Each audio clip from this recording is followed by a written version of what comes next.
Oi, gente, tudo bem? Sejam bem-vindos ao Literarizando, eu sou Bianca Campelo e nesse vídeo a gente vai fazer a leitura da segunda parte, da parte final, do capítulo 10 de O Curtiço. A gente parou essa leitura exatamente no momento em que o João Romão estava reclamando com os seus inquilinos italianos que estavam jogando muitas cascas de fruta na frente da casinha que eles alugam na estalagem, estava juntando aquele monte de lixo, uma imundície danada. O João Romão ficou bem irritado com isso e estava lá brigando com os italianos, chamando eles de carcamanos e tal.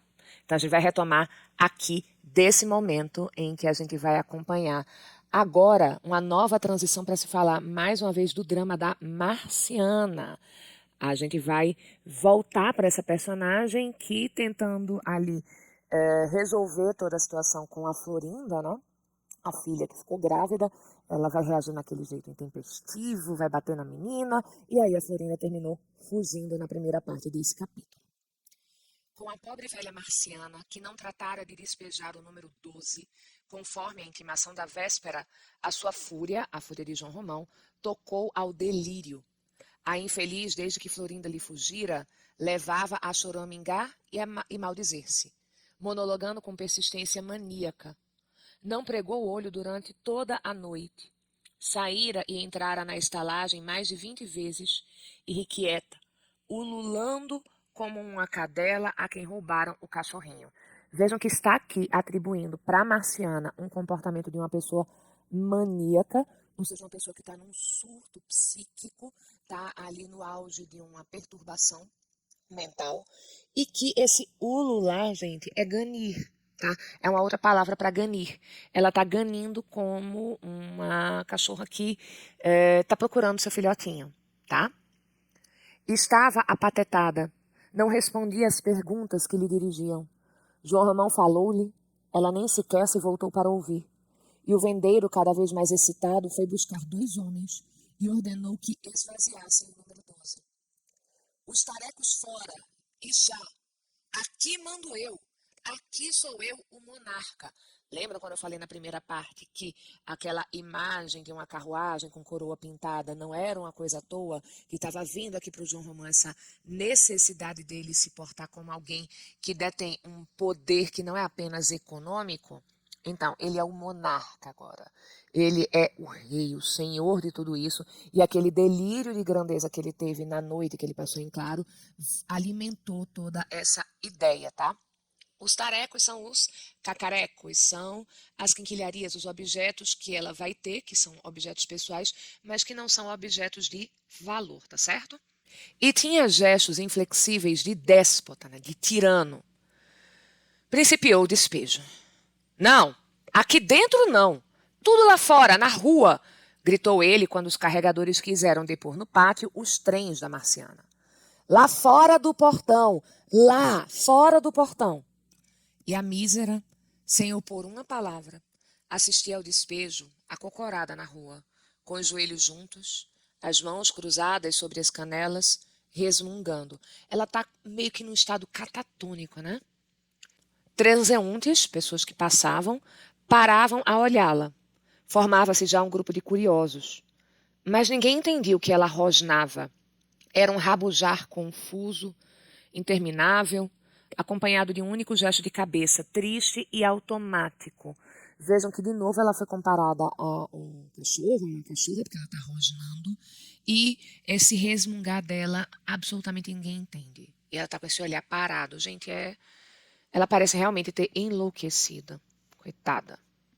Ali perto, o colchão velho, já roto e destripado. Ele já está muito puído de uso, roto e destripado. Gente, não tem mais nada dentro desse colchão que realmente vai dar conforto para quando a pessoa for deitar nele.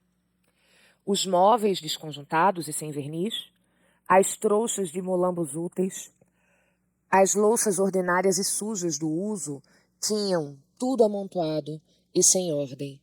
Um ar indecoroso de interior de quarto de dormir, devassado em flagrante intimidade.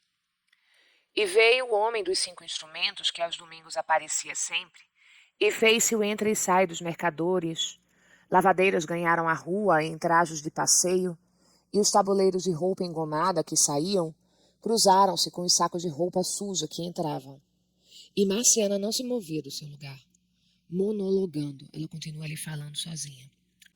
João Romão percorreu o número 12, escancarando as portas a dar arres, são as interjeições de desagrado dele, e empurrando para fora com o pé algum trapo ou algum frasco vazio que lá ficara abandonado. E a enxotada, indiferente a tudo, continuava a sussurrar funebremente. Já não chorava, mas os olhos tinham-os ainda relentados na sua muda fixidez. Olhos como se tivessem ficado ao relento, ou seja, expostos à friagem da noite, ao orvalho. São olhos que ainda estão úmidos das lágrimas, como as coisas que ficam ao relento ficam úmidas de orvalho, tá? Algumas mulheres da estalagem iam ter com ela de vez em quando, agora de novo compungidas. Então agora elas voltaram a se comover com a situação da Marciana e faziam-lhe oferecimentos. Marciana não respondia. Quiseram obrigá-la a comer, não houve meio. A desgraçada não prestava atenção a coisa alguma. Parecia não dar pela presença de ninguém. Chamaram-na pelo nome repetidas vezes. Ela persistia no seu ininteligível, no seu incompreensível monólogo, sem tirar a vista de um ponto. Cruzes! Parece que lhe deu alguma. A Augusta chegaras também. Teria ensandecido, ensandecer é enlouquecer. Sandeu é o louco, tá? Perguntou a Rita. Então, isso é a Augusta perguntando para Rita, que, ao seu lado, olhava para a infeliz com um prato de comida na mão. Coitada! Tia Marciana, dizia a mulata, não fique assim. Levante-se. Meta os seus trens para dentro. Vá lá para casa até encontrar arrumação. Nada. O monólogo continuava. Olhe que vai chover. Não tarda a cair água. Já senti 2 pingos na cara. Qual? A bruxa, a certa distância, fitava-a com estranheza, igualmente imóvel, como um efeito de sugestão, como se fosse o efeito de uma hipnose, tá? Ela olha para Marciana como se estivesse hipnotizada por aquela situação.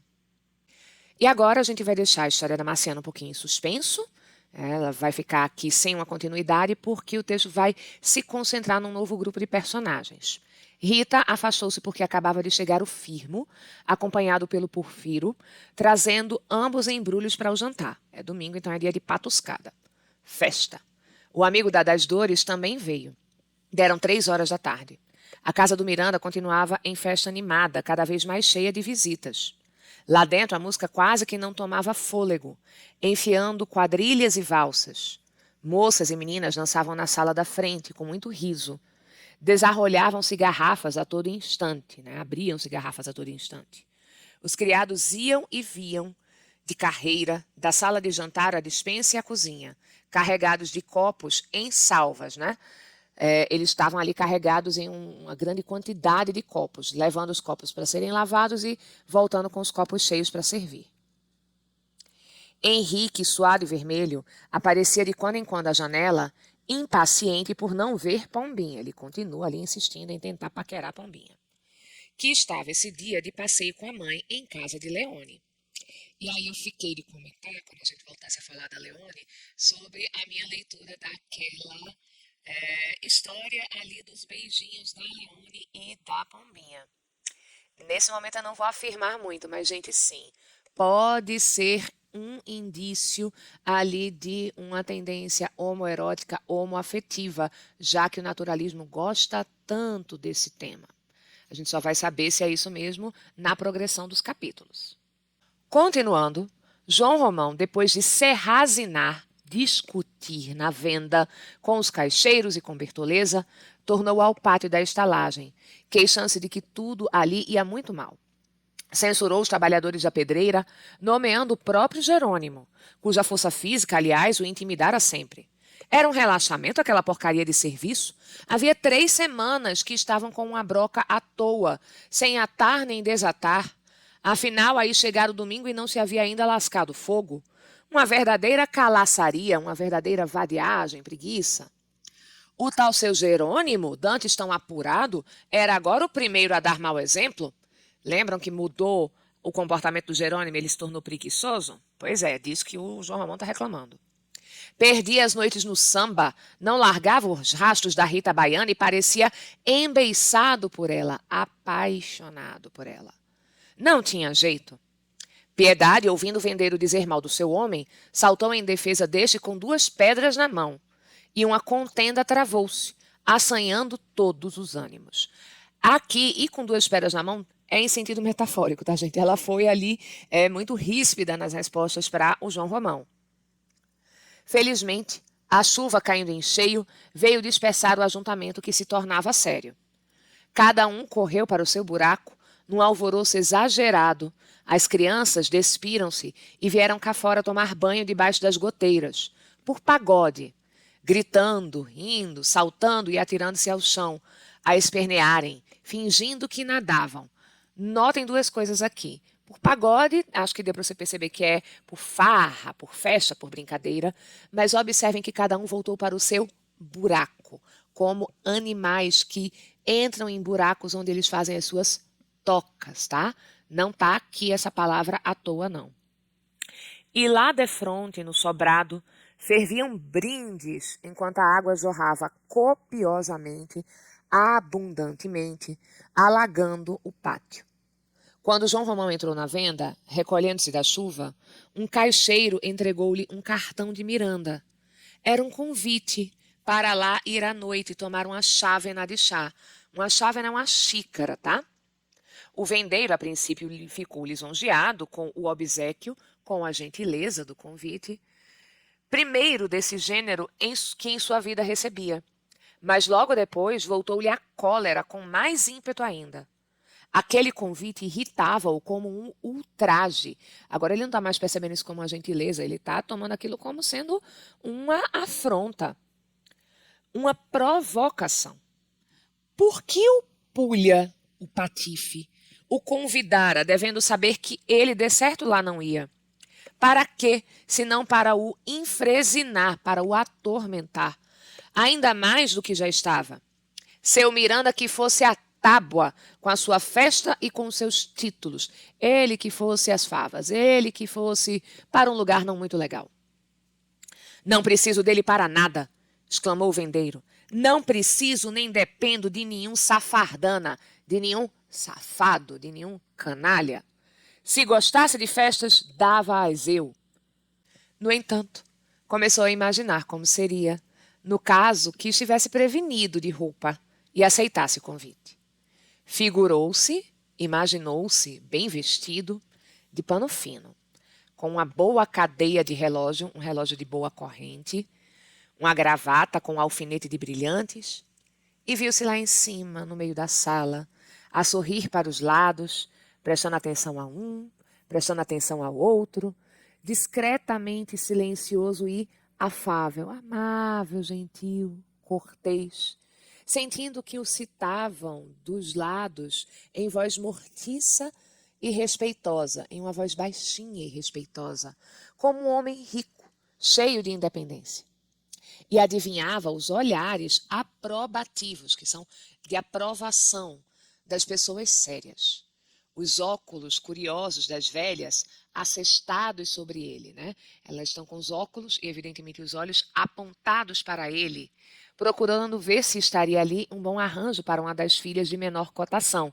Se ele seria um bom partido para casar com uma das moças que tivesse ali um pouco menos de cotação no mercado do casamento por interesse. Nesse dia, serviu mal e porcamente aos fregueses. Quanto mais, gente, o João Romão fica com essa obsessão dele agora por se tornar essa figura de alta sociedade, pior ele vai tratar as pessoas, porque ele fica mais irritado. E agora está afetando os fregueses. Tratou aos repelões a Bertoleza, e quando já às 5 horas deu com a Marciana, que uns negros por compaixão havia arrastado para dentro da venda, disparatou. Ora, bolas! Para que diabo me metem em casa este estupor, esta pessoa imprestável? Gosto de ver tais caridades como que é dos outros. Ele está acusando aqui essas pessoas que levaram a Marciana para dentro da venda de fazer caridade com o que é o dinheiro dele, João Romão. Isto aqui não é acoito de vagabundos, não é abrigo de vagabundos. E como um polícia, todo encharcado de chuva, entrasse para beber um gole de Paraty, João Romão voltou-se para ele e disse-lhe: Camarada, essa mulher é gira, é louca. Não tem domicílio e eu não hei de, quando fechar a porta, ficar com ela aqui dentro da venda.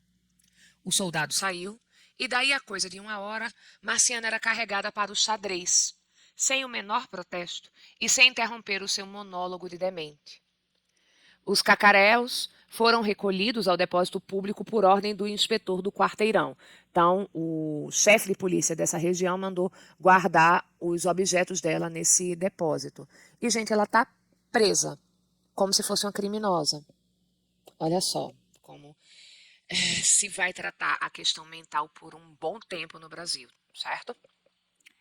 E a bruxa era a única que parecia deveras impressionada com tudo aquilo. De verdade, é a única que está sinceramente impressionada com essa atitude em relação à Marciana. Por que será que a bruxa é a única que se impressiona com isso? Deixem aqui, gente, nos comentários o que é que vocês acham dessa reação da bruxa, porque é ela, especificamente, quem vai ter essa reação. Agora a gente tem mais uma transição de temática, tá? Entretanto, a chuva cessou. O entretanto aqui não é o porém, mas nesse meio tempo, enquanto nesse período de 1 hora, o soldado saiu, voltou, eles prenderam a Marciana, pegaram as coisas dela, levaram para esse depósito. Nesse meio tempo, né, a chuva cessou completamente. O sol reapareceu como para despedir-se. Andorinhas esgaivotaram no ar. Elas voaram como gaivotas. Isso significa que elas voaram em formação em V. É como se conhece ali o voo da gaivota, elas formando essa figura em V quando saem em voo. E o cortiço palpitou inteiro na trêfega alegria do domingo, na inquieta alegria do domingo. Passou a chuva, agora vai começar a rolar a música e a dança. Nas salas do Barão, a festa engrossava, cada vez mais estrepitosa, cada vez mais barulhenta. De vez em quando vinha de lá uma taça quebrar-se no pátio da estalagem, levantando protestos e surriadas, vaias.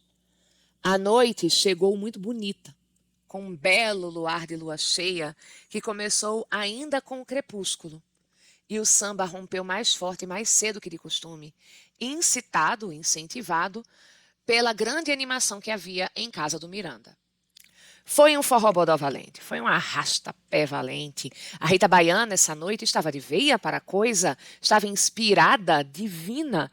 Nunca dançara com tanta graça e tamanha lubricidade, tamanha sensualidade. Também cantou. E cada verso que vinha da sua boca de mulata era um arrulhar choroso de pomba no cio. E estava demorando você ter essa imagem da mulher mestiça como profundamente sensual e essa animalização dela como um animal ali tomado pelos instintos sexuais. Estava demorando. E o Firmo, bêbado de volúpia, ali ele também está bêbado, mas não bêbado, gente, por conta da bebida alcoólica. É a volúpia, é o desejo pela Rita Baiana, o desejo sexual por ela que está transtornando aqui o Firmo. Enroscava-se todo ao violão. E o violão e ele gemiam com o mesmo gosto, grunhindo, ganindo, miando, com todas as vozes de bichos sensuais, num desespero de luxúria que penetrava até o tutano, como línguas finíssimas de cobra.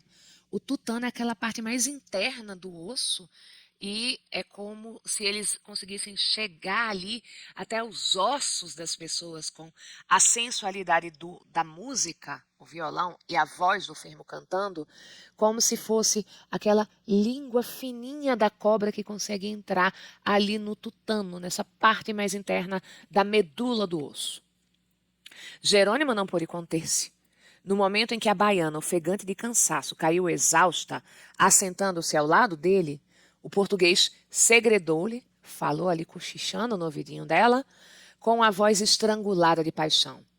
Meu bem, se você quiser estar comigo, dou uma perna ao demo. Literalmente, dou uma perna ao diabo, eu acabo com tudo. Eu termino o meu casamento, eu dou tudo de pernas pro ar, abandono tudo para ficar com você.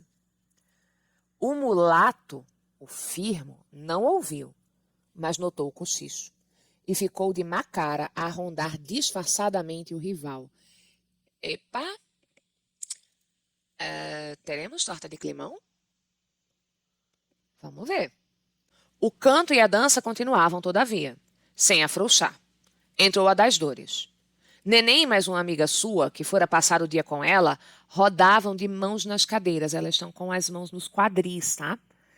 Rebolando em meio de uma volta de palmas cadenciadas no acompanhamento do ritmo requebrado da música.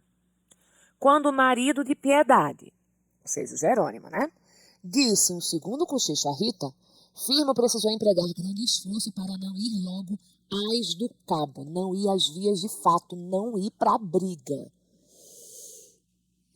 Treta. Sentimos cheiro de treta. Tá se formando a treta? Mas lá pelo meio do pagode, a baiana caíra na imprudência de derrear-se toda sobre o português. Ela se inclinou toda por cima do Jerônimo. E soprar-lhe um segredo, requebrando os olhos. Ela virou ali os olhos. Firmo de um salto, aprumou-se então defronte dele, do Jerônimo, medindo-o de alto a baixo, com um olhar provocador e atrevido.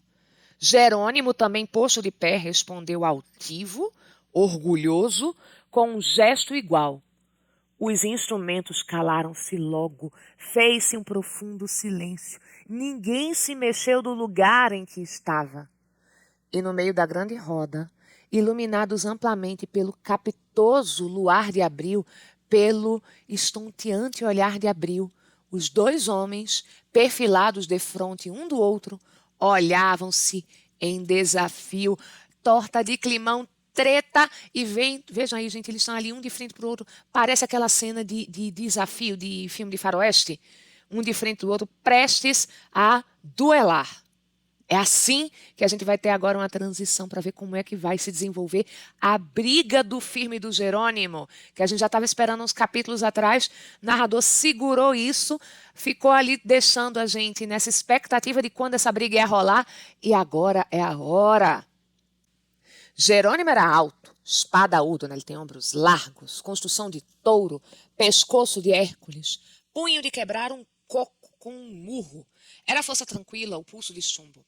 O outro, franzino, um palmo mais baixo que o português, pernas e braços secos, agilidade de maracajá, é um tipo de gato do mato, era a força nervosa, era o arrebatamento que tudo desbarata no sobressalto do primeiro instante, né? Que tudo dissipa no movimento brusco do primeiro instante. Um sólido e resistente, o outro ligeiro e destemido, mas ambos corajosos. Então, um, se conseguir acertar a pancada, é uma pancada muito forte, mas o outro é muito ágil. E lembrem-se, Firmo é um exímio capoeirista, que a gente já foi apresentado como uma pessoa muito temível. É o parágrafo daquela apresentação dos lutadores de MMA. No meu canto direito, pesando tantos quilos, com tais e tais títulos, fulano de tal. Está cumprindo aqui essa função para a gente aumentar aqui a tensão, sabendo como é que eles vão lutar, esses dois. Senta, senta! Nada de rolo, segue a dança, gritaram em volta. O povo está tentando ali fazer a turma do deixa disso, não vamos brigar não, bora continuar a festa.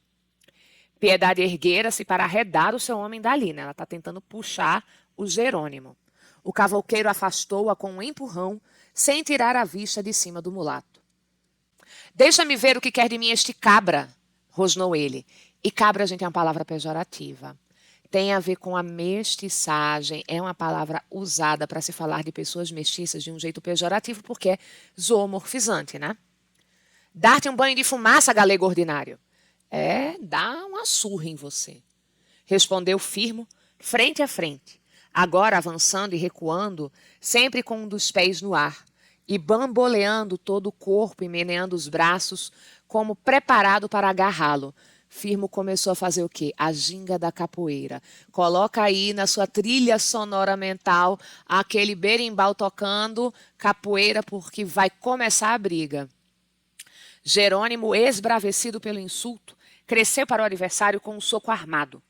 O cabra, porém, deixou-se cair de costas rapidamente, firmando-se nas mãos, o corpo suspenso, a perna direita levantada, e o soco passou por cima, varando o espaço, enquanto o português apanhava no ventre um pontapé inesperado. Então pensa aí que ele, num movimento de capoeira, se jogou no chão, se segurando ali nas mãos, mas subiu um dos pés e conseguiu atingir Jerônimo com um pontapé ali na altura do abdômen, né? Canalha! Berrou o possesso. Quem berrou foi Jerônimo. E ia precipitar-se em cheio sobre o mulato quando uma cabeçada o atingiu no chão. Levanta-te que não dou em defuntos, exclamou o firmo de pé, repetindo a sua dança de todo o corpo.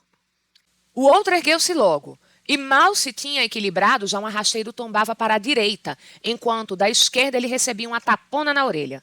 Furioso, desferiu um novo soco, mas o capoeira deu para trás um salto de gato, e o português sentiu um pontapé nos queixos. Espirrou-lhe sangue da boca e das ventas. Então fez-se um clamor medonho, né? Um grande barulho. As mulheres quiseram meter-se de permeio, atravessar ali no meio dos dois para parar a briga. Porém, o cabra as emborcava com rasteiras rápidas. Né? Elas iam caindo, eram derrubadas por essas rasteiras, cujos movimentos de pernas apenas se percebia. É tão rápido que você não tem como se desviar. Você só nota ele e você já está sendo derrubado. E vejam, gente, que é a segunda vez que o narrador repete a palavra ofensiva cabra para falar do firmo. Um horrível sarilho, um horrível tumulto se formava. João Romão fechou às pressas as portas da venda e trancou o portão da estalagem, correndo depois para o lugar da briga. O Bruno, os mascates, os trabalhadores da pedreira e todos os outros que tentaram segurar o mulato tinham rolado em torno dele, formando-se uma roda limpa, no meio da qual o terrível capoeira, fora de si, doido, reinava, saltando a um tempo para todos os lados, sem consentir que ninguém se aproximasse. Ele também saiu, derrubando todos os homens que tentaram impedir a continuidade da briga. O terror arrancava gritos agudos. Estavam já todos assustados, menos a Rita, que a certa distância via, de braços cruzados, aqueles dois homens a se baterem por causa dela. Um ligeiro sorriso encrespava-lhe os lábios, né? Ele vai ondular esses lábios aí. A lua escondera-se, mudara o tempo. O céu de limpo que estava fizera-se cor de lousa, fizera-se preto, como um quadro negro que também era chamado de lousa. Sentia-se um vento úmido, de chuva. E aqui é quase que uma forma romântica de você falar da natureza, né? Porque mudou o tempo justamente quando muda o clima, né? De festa para o clima de briga. Aí vai cair tempestade, vai cair temporal. Piedade berrava, reclamando polícia, né? Chamando a polícia. Tinha levado um troca-queixos, um soco, do marido, porque insistia em tirá-lo da luta. As janelas do Miranda acumulavam-se de gente. Ouviam-se apitos soprados com desespero. Por causa dos gritos pela polícia, você está escutando apitos de policiais que estão se aproximando. E lembrem-se que quando o João Romão apresentou o Cortiço para o Miranda, ele disse, olha, a polícia nunca entrou aqui, porque todo mundo se dá bem, não tem confusão. Ah, parece que o jogo virou, não é mesmo? Nisto ecoou na estalagem um bramido de fera enraivecida, um rugido de fera enraivecida. Firmo acabava de receber, sem esperar, uma formidável cacetada na cabeça. É que Jerônimo havia corrido à casa e armara-se com seu varapau minhoto. Varapau é assim, um pedaço de pau comprido, um bastão minhoto, porque vem dessa região de Portugal chamada Minho, tá? Onde passa o rio Minho. E assim, basicamente, gente, o Jerônimo vai virar agora o mestre de Kung Fu que usa o bastão como arma, tá? E então o mulato, com o rosto banhado em sangue, refilando as presas, ele está mostrando as presas. Sabe quando o vampiro, em filme de vampiro, faz aquele para mostrar os dentes? Então, como se fosse um animal mostrando os dentes, o firmo está reagindo a essa pancada que ele levou na cabeça. E espumando de cólera, ergueu o braço direito, onde se viu cintilar a lâmina de uma navalha. A briga elevou agora. Em reação à apelação do Jerônimo, que não estava conseguindo vencer na briga mano a mano e foi se armar de um pau, um pedaço de pau para bater no firmo, o firmo vai responder agora e agora ele sacou uma navalha. Se você vai pegar uma arma, eu também pego a minha arma, amigo. E aí? Fez-se uma debandada em volta dos dois adversários. Estrepitosa, cheia de pavor. Galera sumiu, fugiu, né? Todo mundo correu agora, fazendo muito barulho, né? Foi uma debandada estrepitosa, cheia de barulho. Mulheres e homens atropelavam-se, caindo uns por cima dos outros. Albino perdera os sentidos. Como essa narração nunca cansa de mostrar que o albino não se comporta como um macho da espécie se comportaria, ele desmaiou. Piedade clamava estarrecida, aterrorizada, e em soluços que lhe iam matar o homem. A das dores soltava censuras e maldições contra aquela estupidez de se estriparem, arrancarem as tripas, por causa de entrepernas de mulher. A machona, armada com um ferro de engomar, jurava abrir as fuças a quem lhe desse um segundo coice, como acabava de receber um nas ancas.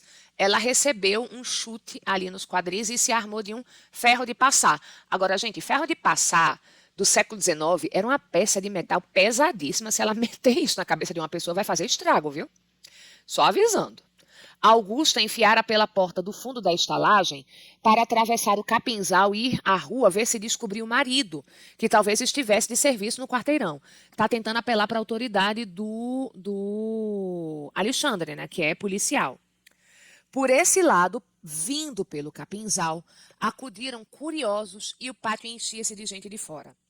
Dona Isabel e Pombinha, de volta da casa de Leone, tiveram dificuldades em chegar ao número 15, onde mal entraram, fecharam-se por dentro, praguejando a velha contra a desordem e lamentando-se da sorte que as lançou naquele inferno.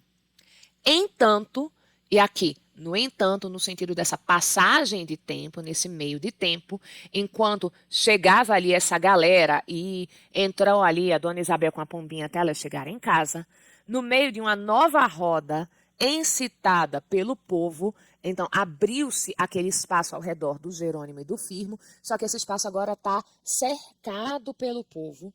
O português e o brasileiro batiam-se. Continua a briga. Agora a luta era regular, havia igualdade de partidos, porque o cavouqueiro jogava o pau admiravelmente. Ele é muito hábil, eu disse para vocês, ele é o mestre do Kung Fu com esse danado desse varapau. Jogava-o também enquanto o outro jogava a sua capoeiragem. Em balde, em vão, Firmo tentava alcançá-lo. Jerônimo se passava mal na grossa fibra da mão direita, equilibrando exatamente no meio, o bastão dele na mão direita, girava com tal perícia e ligeireza em torno do corpo que parecia embaixilhado, ele parecia protegido por uma teia impenetrável e sibilante, que quando ele está mexendo o bastão vai fazer aquele barulho, né? Vocês veem lá em filme de Kung Fu. Não se lhe via arma, só se ouvia um zunido do ar simultaneamente cortado em todas as direções. E ao mesmo tempo que se defendia, atacava. O brasileiro já tinha recebido pauladas na testa, no pescoço, nos ombros, nos braços, no peito, nos rins e nas pernas. O sangue inundava-o inteiro, ele rugia e arfava, iroso, cheio de ira e cansado, investindo ora com os pés, ora com a cabeça, e livrando-se daqui, livrando-se dali, aos pulos e às cambalhotas. A vitória pendia para o lado do português. Tão Firmo, que é sempre um capoeirista tão bom, nessa situação aqui ele não está achando mais vantagem contra o Jerônimo. Os espectadores aclamavam-no, Jerônimo, como vitorioso, já com entusiasmo. Mas de súbito, o capoeira mergulhou num relance até as canelas do adversário e surgiu-lhe rente dos pés, grudado nele, rasgando-lhe o ventre com uma navalhada. Jerônimo soltou um mugido e caiu de porco, segurando os intestinos. Ele caiu de frente, né? Ele caiu de barriga no chão. Matou! Matou! Matou! Exclamaram todos com assombro. Os apitos esfuziaram mais assanhados. Parece que os policiais escutaram lá de fora e agora estão super agitados apitando, né? Firmo varou pelos fundos do cortiço e desapareceu no capinzal. Pega! Pega! Ai, o meu rico homem! Ululou Piedade, ganiu Piedade, atirando-se de joelhos sobre o corpo ensanguentado do marido. Rita viera também de carreira lançar-se ao chão junto dele, para lhe afagar as barbas e os cabelos. É preciso, doutor, suplicou aquela piedade, olhando para os lados à procura de uma alma caridosa que lhe valesse. Só que transição de motivo de cena, mas nisso um estardalhaço de formidáveis pranchadas, um barulho de pranchadas, estrugiu, né? Foi retumbante ali no portão da estalagem. O portão abalou com um estrondo e gemeu. Os policiais pegaram um pedaço de madeira e estão tentando arrombar o portão da estalagem. Abre! Abre! Reclamavam de fora. João Romão atravessou o pátio como um general em perigo, gritando a todos: Não entra, polícia! Não deixa entrar! Aguenta! Aguenta! Não entra! Não entra! Repercutiu a multidão em coro. E todo o cortiço ferveu que nem uma panela ao fogo. Aguenta! Aguenta! Jerônimo foi carregado para o quarto a gemer nos braços da mulher e da mulata. Aguenta! Aguenta! De cada casulo, olha que antes eles se enfiaram nos buracos quando choveu, mas agora as pessoas vão sair dos seus casulos, como insetos. Espipavam, jorravam homens armados de paus, achas de lenha, né, aquelas toras de madeira de lenha, varais de ferro. O empenho coletivo os agitava agora a todos, numa solidariedade briosa, orgulhosa, como se ficassem desonrados para sempre se a polícia entrasse ali pela primeira vez. Enquanto se tratava de uma simples luta entre dois rivais, estava direito. Jogassem lá as cristas, brigassem como galos, que o mais homem ficaria com a mulher. Mas agora tratava-se de defender a estalagem, a comuna, a comunidade, onde cada um tinha a zelar por alguém ou alguma coisa querida. Não entra! Não entra! E berros atroadores, ressoantes, respondiam às pranchadas que lá fora se repetiam ferozes. Então, a cada vez que os policiais fazem o barulho porque estão batendo com essa madeira ali para tentar arrombar o portão, de cá gritam os moradores: não entra. Imaginem aí a cena.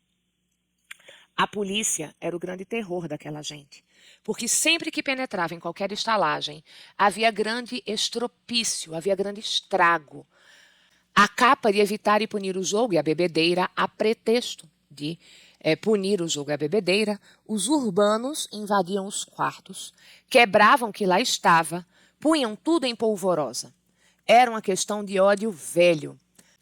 Vejam, gente, essa semelhança que a gente tem, super profunda, entre essa cena no século XIX e o que relatam os moradores de comunidades carentes em relação às ações da polícia hoje.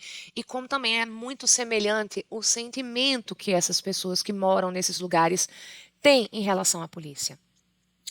Continuando. E enquanto os homens guardavam a entrada do capinzal e sustentavam de costas o portão da frente, as mulheres em desordem rolavam as tinas, arrancavam giral, são estrados de madeira, arrastavam carroças, restos de colchões e sacos de cal, formando às pressas uma barricada. As pranchadas multiplicavam-se. O portão rangia, estalava, começava a abrir. Ia ceder. Mas a barricada estava feita, e todos entrincheirados atrás dela. Os que entraram de fora, por curiosidade, não puderam sair, e viam-se metidos no surubamba, no tumulto. As cercas das hortas voaram. A machona, terrível, fungara as saias e empunhava na mão o seu ferro de engomar. Ela subiu as saias como se estivesse ali puxando pela respiração, né? A das dores, que ninguém dava nada por ela, era uma das mais duras e que parecia mais empenhada na defesa. Afinal, o portão lascou, começou a quebrar, né? Um grande rombo abriu-se logo. Caíram tábuas e os 4 primeiros urbanos que se precipitaram dentro foram recebidos a pedradas e garrafas vazias. Seguiram-se outros. Havia uns 20. Um saco de cal despejado sobre eles desnorteou-os. E aí, gente, vamos lá. Cal é uma substância ácida, corrosiva. Ali em contato com a pele, no mínimo, vai dar coceira. Ela pode dar queimadura. Se pega no olho, então, é bastante sério. E essa poeira levantando-se, ela é inalada, também arde, queima ali dentro dos pulmões, tá? Principiou, então, o salseiro grosso. Agora é que o tumulto ficou realmente grande. Os sabres Os sabres dos soldados não podiam alcançar ninguém por entre a trincheira, ao passo que os projéteis, arremessados lá de dentro, desbaratavam o inimigo, dissipavam o inimigo.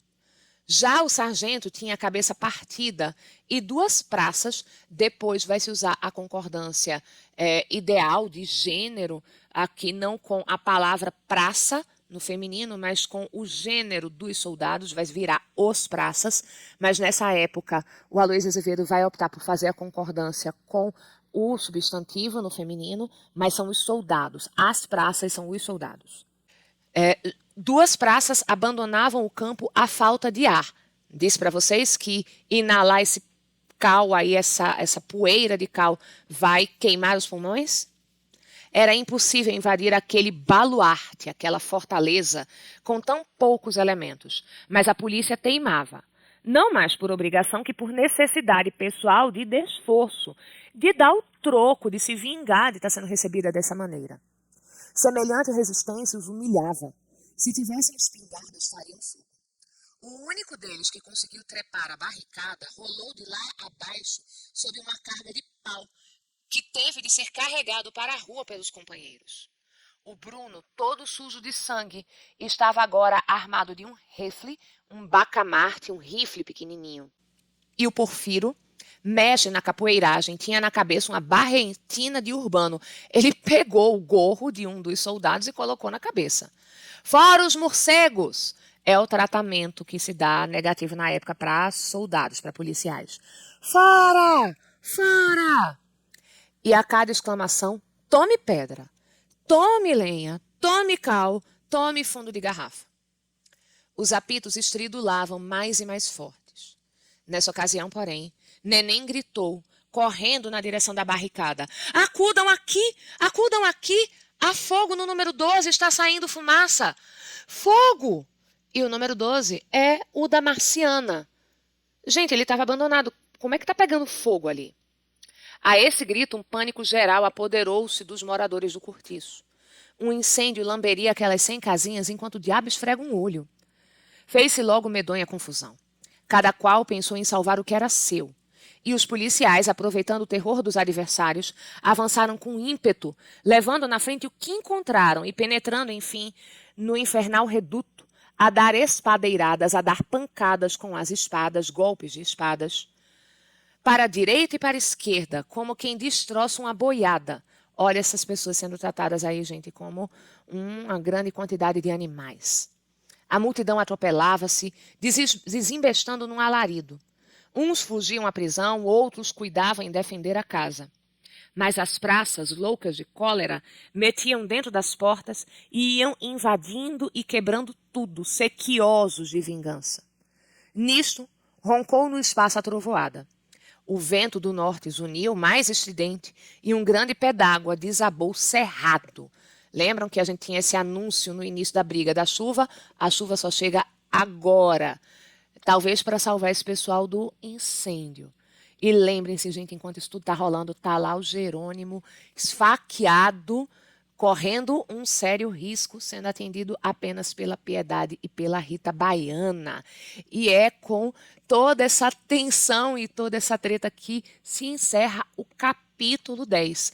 Esse não é em número de capítulos, a metade do livro, mas a gente agora passou da metade do livro. A gente está já bem adiantado nesse processo de leitura. É isso, pessoal. Dessa vez eu vou te pedir, se esse vídeo ajudou você nesse processo de leitura dessa segunda parte do capítulo de Cortiço, deixa aqui um like, compartilha o vídeo para ele chegar em mais pessoas, ajudar mais gente que precisa fazer a leitura dessa obra. Obrigada pela companhia de vocês, um beijo e até a próxima.